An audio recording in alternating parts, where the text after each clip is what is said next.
Welcome back, warrior. Okay, we are reading Genesis chapter 25, and the preface, the chapter heading says, Abraham marries, has descendants, dies, and buried in the cave of Machpelah. His descendants through Ishmael and are listed. Rebekah conceives and Jacob and Esau struggle in their womb. The Lord reveals their destiny to Rebekah. Esau sells his birthright for a mess of pottage. Okay. Then again, Abraham took a wife, and her name was Keturah. And she bare him Zimram and Jokshan and Medan and Midian and Ishbak and Shuah. Okay, so remember that Sarah died. So, and what's interesting is, doesn't Abraham have other wives at all? Or it was just Sarah? So maybe it was just like he died and then he was like, well, now I won't make Sarah mad. So he can take a wife, I guess. Anyway, I think it was, what was her name? I can't remember her name. What was her name? Who knows? That's the proof that that he loves Sarah more, because I can't remember somebody else's name now. What is her name? Okay, Hagar. Right. So he had Hagar, but technically he sent her away. So who knows where she's at now? But I don't know if he had other wives or whatever. So I wonder if just during the time that the rest of the time he was with Sarah, that they were like, let's not do the other wife thing, right? Could be, right? Anyway, so now Abraham gets married again, and she had 6 kids. Not trying to show off at all, okay? And Jokshan begat Sheba and Dedan, and the sons of Dedan, it's like Leloid. It's like Leloid, okay? And, oh man, I am struggling with the remembering of things. In Ninjago, thank you, okay. And, and the sons of Dedan were Ashurim and Letushim and Lumumim, okay. And the sons of Midian, Ephah, Epher, Hanak, Abida, and Elda. So he had lots of grandkids. That's awesome. And these were the children of Keturah. And Abraham gave all that he had unto Isaac. But unto the sons of the concubines, see, it seems like there was more. Anyway, maybe, which Abraham had, Abraham gave gifts and sent them away from Isaac his son, while he yet lived eastward unto the east country. Okay, see, that does make sense. Now, Sarah was like, no, I just want it to be us, And these are the days of the years of Abraham's life, which he lived 160 years. So, it seems that we might have something in common with Sarah, and the whole, we don't like doing the whole multiple wives thing. That kind of business is not for us, right? And so Abraham was kind and did that for her and sent the concubines away, which I commend him for. That means he was very safe for Sarah, right? He was able to do that for her, and even though it would have hurt him a lot because those were his kids, right? So anyway, it's just the things we do for love, Okay. And so I appreciate Abraham, and that, that alone makes me respect him even more, because obviously he wasn't born in this culture. Otherwise he would have just had Sarah and no concubines. So he was back in the culture back in the day. And so that's just what they did. But he was so wise to protect the safety of Sarah and her emotional well-being. And Satan's attacks are ruthless, okay? And they didn't have tools like we have now to help us. and stuff. And, obviously the Lord is like so helpful, but he puts tools on the earth to help us with these things of insecurity and jealousy and not being enough and torture from our bodies and, but like all the things. Anyway, so I love that Abraham did that for her. Okay, so then it says, then Abraham gave, and these are the days of the years of Abraham's life, which he lived 160 years. And Abraham gave up the ghost and died in a good old age, an old man and full of years, and was gathered to his people. And his sons Isaac and Ishmael buried him in the cave of Machpelah in the field of Ephron, the son of Zor, and Zor the Hittite, which is before Mamre. So he got to get buried with Sarah. So that's fun. And the field which Abraham purchased of the sons of Heth, there was Abraham buried and Sarah his wife. Oh, see, so they told us. Okay, and it came to pass after the death of Abraham that God blessed his son Isaac, and Isaac dwelt in the well Lahairoi. Now these are the generations of Ishmael, Abraham's son, whom Hagar, the Egyptian, Sarah's handmaid, bare unto Abraham. We have to make sure that we put Sarah's handmaid, right? Because I think Sarah would want to make sure everybody knows that she's like the main wife. Okay, and these are the names of the sons of Ishmael, by their names according to their generations. The firstborn of Ishmael, Nebajoth, and Kedar, and Adbeel, and Mibsam, and Misha, and Dumam, and Massa, Hadar, and Tamah, Jetur, Nephish, and Kedma. So I think that they listed them separate because they were from maybe separate wives. These are the sons of Ishmael, and these are their names by their towns and by their cities, and by their castles, 12 princes according to their nations.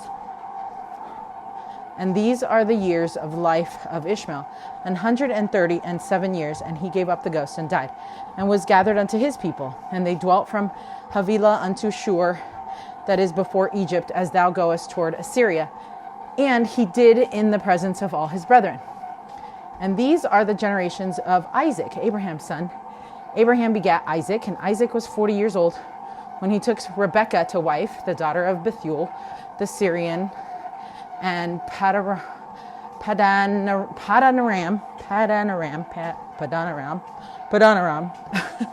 the sister of Laban the Syrian. And Isaac entreated the Lord for his wife, because she was barren. And the Lord was entreated of him, and Rebekah his wife conceived.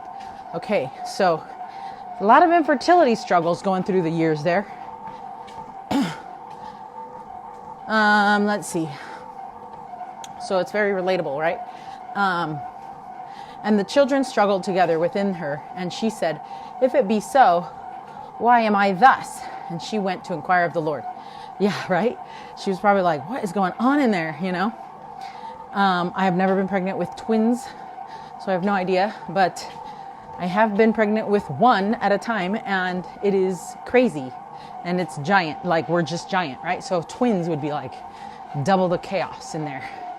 So she went and inquired of the Lord. And the Lord said unto her, 2 nations are in thy womb, and 2 manner of people shall be separated from thy bowels. And the one people shall be stronger than the other people, and the elder shall serve the younger. Okay, so back in the day, if the Lord didn't tell you you were having twins, you had no idea. You just probably thought that you're just bad at making babies or something, and that you have to be 3 times the size of one who just has one child inside of them. And then during the time of labor, that's when you find out that you had 2 and that you weren't going crazy, but that Satan was torturing you to make you think that you were not good enough and that you were the worst, right? Like that's what I'm imagining. Okay. And so I love that the Lord told her that, because now she knows what's going on, right? And I love that she inquired of the Lord, right? She had to start the conversation with the Lord first about how she was feeling. So let's take note of that, because sometimes we think that just because the Lord knows everything, that he's just going to help us. And he sometimes does, and we don't notice it, of course, because that's how we are. But we need to inquire of the Lord to help us with all of our ailments, with our problems, with our with the good things that are going on in our lives, right? We don't just want to reach out to the Lord like only when we have problems. And so yeah, I love that she inquired of the Lord first, then he answered, right? And says, two people shall be separated from thy bowels, and the one people shall be stronger than the other people, and the elder shall serve the younger. And when her days be delivered, were fulfilled, behold, there were twins in her womb. And the first came out red all over, like a hairy garment, and they called his name Esau. And after that came his brother out, and his hand took hold of Esau's heel, and his name was called Jacob. And Isaac was 80 years old when she bare him. And the boys grew, and Esau was cunning hunter, a man of the field, and Jacob was the plain man, dwelling in tents. And Isaac loved Esau, because he did eat of his venison, but Rebekah loved Jacob. And I wonder if it's just because he was a mama's boy. Maybe he was a mama's boy, you know? You just love that. Like if one of your kids likes to spend time with you more than the other kid, and they're literally the same age, you know, who are you going to be like more endearing towards, right? And Jacob sawed pottage, and Esau came from the field, and he was faint. And Esau said to Jacob, feed me, I pray thee, with that same red pottage, for I am faint. Therefore was his name called Edom.